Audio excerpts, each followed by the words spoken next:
guys, what's up? I hope you're doing well. So इस video में अपन बात करेंगे बिग डेटा के बारे में। तो सबसे पहले अपन बात करते हैं डेटा है क्या।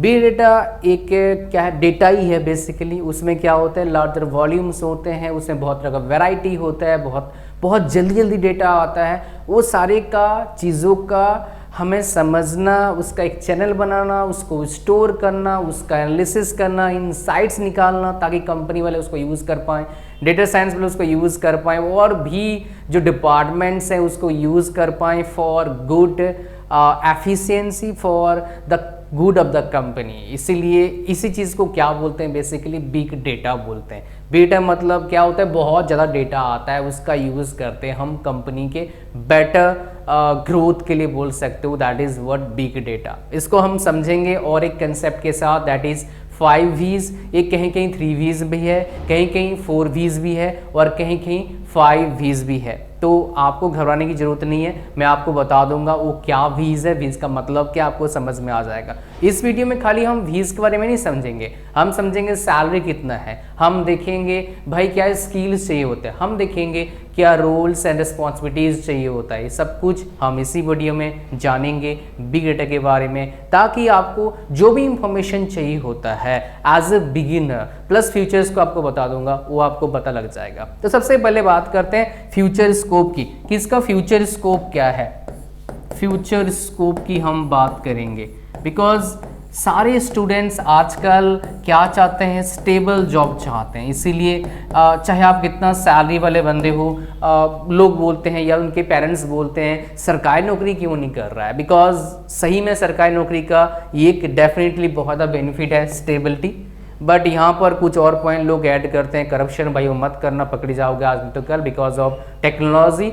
और एक आपका बोलते हैं कि काम नहीं करना पड़ेगा, और भूल जाओ भाई काम बहुत करना पड़ता है आजकल, ये तो नहीं है। बट एक फ़ायदा जरूर है, स्टेबिलिटी है, और एक फिक्स इनकम, मतलब वही फिक्स इनकम आता रहेगा, टेंशन नहीं है, अच्छी सैलरी मिल जाता है ठीक ठाक से, तो वो चीज़ें हैं। बट हम यहाँ पर बात करेंगे क्या इस फील्ड में स्टेबिलिटी, आपका जॉब जो है स्टेबल है। हाँ स्टेबल है, बिकॉज टाइम के साथ साथ क्या हो रहा है, नंबर ऑफ ट्रांजेक्शंस बढ़ रहे हैं, कंपनीज जो प्रेजेंस है उनका इंटरनेट पर या फिर ऑनलाइन बिजनेसेस बढ़ रहे हैं स्लोली, और भी बढ़ेंगे।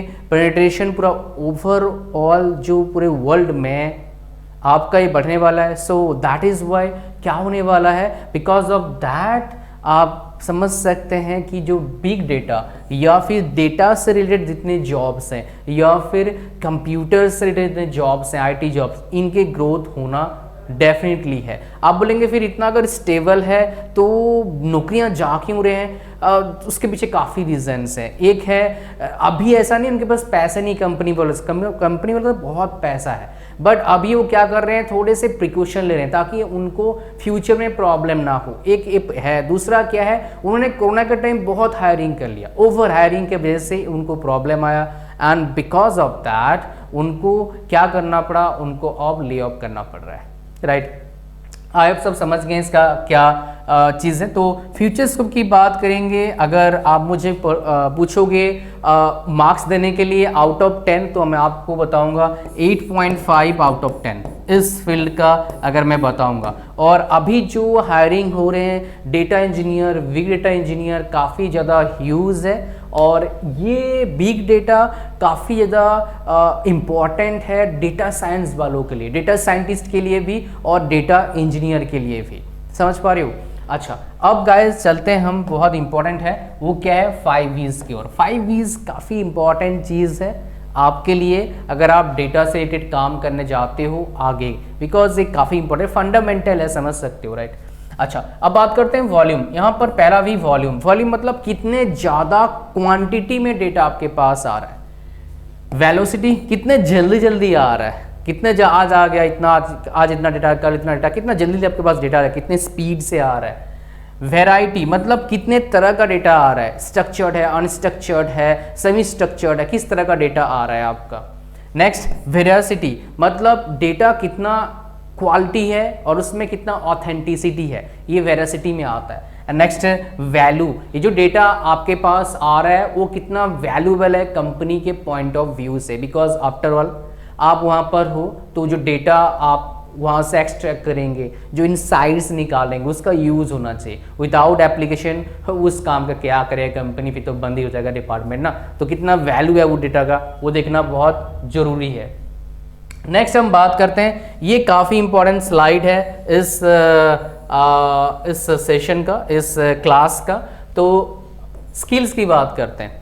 बिना स्किल्स का आपको पता है जॉब नहीं मिलता, तो ये स्किल्स जो है आपको पता, मतलब ये स्किल्स आपको आना चाहिए in order to get job as data big data engineer. मैं बताऊंगा आपको, तो राइट। अगर हम बात करेंगे यहाँ पर स्किल्स का, तो C++ आपको आना चाहिए। C++ काफ़ी इंपॉर्टेंट है। जावा, जो कोर जावा की मैं बात करूँगा वो भी इंपॉर्टेंट है। उसके बाद पाइथन, ये काफ़ी इंपॉर्टेंट है। और ये जो प्रोग्रामिंग स्किल्स है सिर्फ बिग डेटा वाले को नहीं, पाइथन हो, जावा हो, C++ हो, अगर IT फील्ड में आपको जाना है, if you want to get job into IT field, then ये आपको आना चाहिए, काफ़ी इंपॉर्टेंट है। मैं जितना भी देखता हूँ कंपनी के वैकेंसीज निकलते हैं, उनमें कम से कम 70-80% कंपनी वाली जो वैकेंसी निकाल रहे हैं related to any IT job, उसमें ये चीज़ वो लिख देते हैं, पाइथन, C++, जावा, मैक्सिमम जगह पर ये चीज़ मिलेगा आपको। तो अगर आप IT फील्ड में जॉब करना चाहते हैं तो डेफिनेटली इस पर आपको ध्यान देना चाहिए कि भाई हाँ मैं ये सीख लूँ। ज़्यादा टाइम लगता नहीं सीखने के लिए, at least beginner to intermediate level. Proficient या फिर एफिशिएंट बनने के लिए, साउंड बनने के लिए किसी प्रोग्रामिंग लैंग्वेज में आपको एफर्ट डालना पड़ता है, टाइम लगता है, तो ये चीज़ आपको करना पड़ेगा। अगर हम बात करें नेक्स्ट SQL चाहिए, NoSQL में क्या, MongoDB, कैसेंड्रा, HBase, ये काफ़ी इंपॉर्टेंट है। स्टार्टिंग में एक आपको आएगा तो चलेगा, आगे फिर और सीखते रहिए, बिकॉज हर कंपनी का अलग सिस्टम होता है, हर कंपनी अलग टेक्नोलॉजीज यूज़ करती है, अलग फ्रेमवर्क्स यूज़ करती है, तो आपको बहुत सारी चीज़ें धीरे धीरे आना चाहिए होगा ताकि आप कंपनी के अकॉर्डिंग फिट बैठ जाओ, ठीक है। ETL काफ़ी इंपॉर्टेंट है, वेयरहाउसिंग काफ़ी इंपॉर्टेंट है। और ETL मतलब एक 3 चीज़ें हैं। E मतलब एक्सट्रैक्ट होता है, T होता है ट्रांसफॉर्म करना, L मतलब लोड करना। ये काफ़ी इंपॉर्टेंट प्रोसेस होता है आपका डेटा इंजीनियर के लिए या फिर बिग डेटा इंजीनियर के लिए। मैं बताऊंगा आगे थोड़ा सा। और इसमें टैलेंट और इंफॉर्मेटिका ये काफ़ी इंपॉर्टेंट, आप समझ सकते हो, ये आपको आना चाहिए। नेक्स्ट डेटा माइनिंग आना चाहिए। उसके बाद आपका ये हडूप होगा, राइट, हडूप हो गया, अपाचे स्पार्क, कैप्का आना चाहिए। उसके बाद OS में लाइनक्स, ठीक है, यूनिक्स आना चाहिए, विंडोज, सोलरिस, ये आपको आना चाहिए, काफ़ी इंपॉर्टेंट है। और साथ में अगर डेटा फील्ड में जाना है आपको ना, if you to get in data, तो AWS, Azure, गूगल क्लाउड, ये काफ़ी इंपॉर्टेंट है। खास करके हालांकि तीनों इंपॉर्टेंट है, हर कंपनी अलग अलग यूज़ करती है, बट मैंने देखा है Azure का, AWS का काफ़ी ज़्यादा यूटिलाइजेशन, खास नंबर 1 तो AWS में काफ़ी ज़्यादा लोग का काम होता है, तो सर्टिफिकेशन भी इसका आता है, तो ले सकते हैं आप फॉर बेटर बोल सकते हो eye catching things on your resume for the HR person, ठीक है। अब बात करते हैं गाइस रूल्स एंड रिस्पॉन्सिबिलिटीज़, ये काफ़ी इंपॉर्टेंट है, ये आपको पता होना चाहिए कि भाई जो फील्ड में आपको जाना है या फिर जिस फील्ड में आपको काम करना है उस फील्ड का रूल्स क्या होता है, रिस्पॉन्सिबिलिटीज़ क्या होता है, ये आपको अगर पता लग गया तो आप समझ जाएंगे कि भाई मेरा काम क्या है, समझ रहे हो। तो पहला क्या है, एक्सट्रैक्ट करना, ट्रांसफॉर्म करना एंड देन लोड, ये क्या है बेसिकली ETL ही है।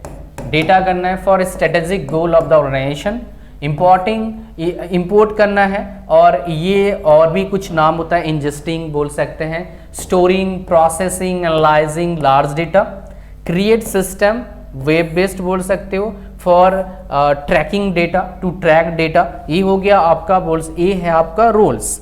अगर हम रेस्पॉन्सिबिलिटीज की बात करेंगे, राइट, तो working with data science team, security team, analyse data, development and maintain ETL, deploying ML models, ये आपका हो गया responsibilities for this particular field. मतलब इस पर्टिकुलर फील्ड में काम करने के लिए अब क्या क्या रेस्पॉन्सिबिलिटीज है। नेक्स्ट हम बात करेंगे सैलरी, ये काफ़ी इंपॉर्टेंट होता है सारे बच्चों के लिए, जो फ्रेशर हैं उनके लिए भी और जो लेस देन 5 years एक्सपीरियंस वाले हैं उनके लिए भी, बिकॉज उनके लिए इंपॉर्टेंट क्या है, सैलरी नहीं मिलेगा तो भाई बंदा बाहर कैसे रहेगा, खाएगा पिएगा क्या यार, तो सैलरी काफ़ी इंपॉर्टेंट रोल प्ले करता है। तो सैलरी डिपेंड करता है किस चीज़ पर, किस तरह कंपनी है, कंपनी का पेइंग कैपेसिटी कितना है। तो आपका अगर प्रोडक्ट कंपनी लाइक माइक्रोसॉफ्ट हो गया, फ्लिपकार्ट हो गया, अमेजन हो गया, गूगल हो गया, इनमें तो भाई 20, 30, 40, 50, 60 लाख सैलरी होता है डेटा साइंस, डेटा जो बिग डेटा इंजीनियर है उसके लिए 20-30 लाख तो होते ही होते हैं। आगे फिर आप कैसे नेगोशिएट करते हो एचआर के साथ। कुछ कंपनी का बेस पेमेंट भी होता है, वो तो है 50-60 लाख तक जा सकते हो आप 2-3-4 साल एक्सपीरियंस वाले, ठीक है। फ्रेशर को 20-30 लाख का मिल सकता है प्रोडक्ट बेस्ड कंपनीज में। बट अगर मैं बात करूँ what if you are not getting product company, अगर सर्विस बेस्ड कंपनी की बात करेंगे तो फ्रेशर का सैलरी कितना होगा और 5 इयर्स एक्सपीरियंस के बाद उसके सैलरी कितना होगा, हम उसकी अगर बात करते हैं तो फ्रेशर का सैलरी मैंने देखा, मैंने 3 लाख to 6 लाख देखा मैंने। अब जो मेरे पास लिस्ट पूरा आया जितने भी सर्विस कंपनी मैंने निकाला था सारा, 3 to 6 लाख देखा मैंने उनके पास आप जो सैलरी था। और 5 इयर्स एक्सपीरियंस के बाद देखा मैंने 8 to 18 लाख का वहाँ पर हिसाब किताब था। 8 to 18 लाख आपके पास हिसाब किताब है। अगर मैं इसको कंपैरिजन कर दूँ आपका कोर फील्ड के साथ तो काफ़ी ज़्यादा सैलरी है कोर फील्ड के हिसाब से। कोर फील्ड में इतने सैलरी मिलता नहीं है, तो इसलिए लोग आईटी में जाना चाहते हैं बिकॉज सैलरी अच्छा है और वर्किंग एनवायरनमेंट जो मिलता है वो देखो अच्छा बुरा तो होगा, हर जगह पॉलिटिक्स तो है, वो चीज़ आपको आना चाहिए कैसे आप उन चीज़ों से बच के अपने काम से काम मतलब रखना चाहिए आपको। ये चीज़ मैं सबको रिकमेंड करता हूँ बिकॉज बहुत अच्छे अच्छे लोगों को मैंने देखा है डिफरेंट कंपनीज में, डिफरेंट फील्ड में, बिकॉज ऑफ पॉलिटिक्स वो अच्छे काम नहीं कर पाते हैं। पॉलिटिक्स को हैंडल क्यों नहीं कर पाते हैं? बिकॉज उसमें वो उलझ जाते हैं। बस आपको वो चीज़ सीखना होगा कि कैसे उनसे बचें और अपने काम पर फोकस करें ताकि आप अपने गोल को अचीव कर पाओ, अपने आप को बेटर कर पाओ। ये था पूरा वीडियो बिग डेटा के बारे में। I hope so you got very important points from this video. तो वीडियो को लाइक कर दीजिए, चैनल पर नए हैं सब्सक्राइब करिए, और कोई वीडियो चाहते हो इस टॉपिक से रिलेटेड नीचे कमेंट करिए। I will try to create a video on this on that topic, which topic you want me to create a video. Thank you very much for watching this video. Like, share, comment, subscribe. God bless you all. Bye bye.